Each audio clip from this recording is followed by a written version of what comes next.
We're here in Newport Beach, California, and with us the woman who is distressed here at PIMCO. Jennifer Bridwell joins us. For years at Fannie Mae and Freddie Mac, they stole her and brought her out here to look at the carnage that is our housing market. How bad is it? How distressed is the debris out of this financial crisis? It's pretty bad, Tom. I mean, there's good news and bad news. The good news is we're probably in the, 6th or 7th inning. This has been going on since 2006, so the housing crisis is pretty long in the tooth. But policy has been kicking that can down the road for so long that we're actually still in the midst of the cleanup. Mohammed talks about the snowball going down the mountain, getting bigger and bigger. Is housing, with the house dynamics coming down, you're Scott Simon talking about a 6% price decline versus a terrible outcome of a 10 or 15% decline. Is the can going down the road of our housing industry, is it getting bigger like a snowball, or is it sort of steady state? It's going to depend on policy. Right now, we believe housing nationally has got another 5 to 10% down to go, maybe a little bit weaker than that. But all of this is policy dependent. This is why it's tough to be an investor now, because if you're not focused on Washington, you can't just know the fundamentals. You can't just look at cash flows. You've got to know what policymakers are going to do, what they're going to require servicers to do, and the banks are laden with regulation. Here's the biggest issue. I was at University of Virginia Friday with Dean Bruner and the people at the Darden School. Your area is so in. Folks, if you don't know how you're going to participate in distressed debt or all that, trust me, it's oh so in. It's like the vogue of the moment. Does that scare you that everybody wants to be in your space? Well, it's been going on since 2008.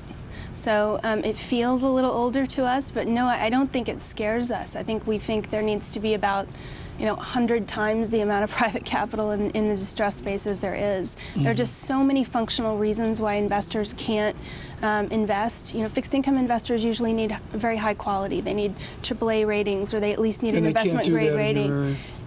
Think about who the buyers of mortgages are in the last several years. Big banks, Fannie and Freddie, big foreign institutions. These guys have been crushed, and they're not coming back. Bring up the chart of the Dow, if you would. This is one of our classic charts here. It's a long-term view. And you look here at the equity markets going back a jillion years. That's a depression. That was Bill Gross's fault. And you see us move through, and we get range-bound and all that. What is the total return that an institution can get in distressed securities versus Neil Kashkari's single-digit world of equities? Well, typically, if you're willing to give liquidity, which is the chief way to get paid, and it's our favorite way to get paid in this market, it's not.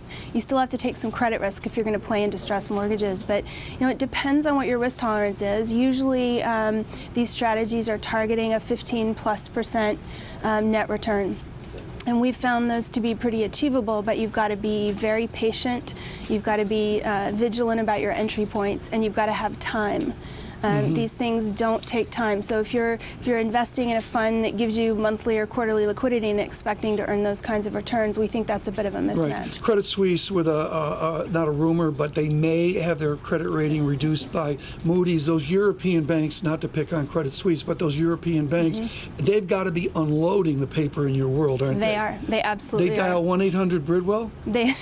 No, they dial 1-800-PIMCO. They dial 1-800-PIMCO. Yeah. And then how does that conversation go? Well, I think that's an important point, because we're used to... Is it in Russian? It is usually not in Russian, to my knowledge, although I was a Russian major in college. That hasn't come in handy yet. How do I know that?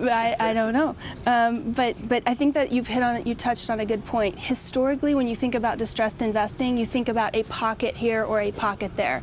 This is a widespread distress cycle, and the boat is leaking in 27 places, and you're not sure where the next leak is going to come from. We're going to have to leave it there. I'm not taking that leaking boat to Catalina Island. Thank you so much, Jennifer.